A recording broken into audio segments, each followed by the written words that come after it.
ஒன்றுமில்லை, ஒருத்தருக்கு சவப்பட்டி ஓணும்னு சொல்லி ஆர்டர் பண்ணியிருக்கிறாங்க. சீக்கிரம் கொண்டாங்கன்னு இருக்காங்க. ராத்திரியோட ராத்திரியாக ஏற்றி போயிருக்கிறான். கொண்டு போன வேன் பிரேக் டவுன் ஆகி போச்சு. ஓரமாக நிறுத்தி விட்டு அந்த கொண்டு போனவனுக்கு மனசு கேட்கல, எடுத்து தூக்கி தலை மேலே வச்சுக்கின்னு வண்டியை ஓரமாக லாக் பண்ணிவிட்டு அவன் கிளம்பி போயின்னு இருக்கான்.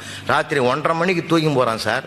எதிரில் வந்த நைட் டியூட்டியில் வந்த போலீஸ்காரர் பைக்கில் வந்தார் பாருங்க. இவன் இன்னமும் தூக்கி போகிறான்டான்னு பார்த்துட்டு ஏதோ ஒரு 150வது தேரும்னு சொல்லி அவன் லைட் அடிச்சு பார்த்து நிறுத்து, யார் நீ, எங்கே போகிறேன்னு இருக்கான். அவன் புரிஞ்சிக்கணும், உஷாராக புரிஞ்சிக்கணும் சொன்னான். புதைச்ச இடத்துல புழுக்கம் தாங்களே.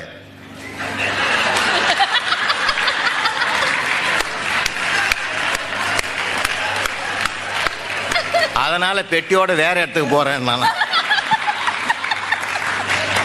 மயக்கம் ஆச்சு வந்த போலீஸ்கார் 10 நாள் ஆச்சு எழுந்திருக்கிறதுக்கு. ஏன்னா சில நேரங்களில் யாருக்கு எப்படி பேசணுமோ அப்படிதான் பேசணும்.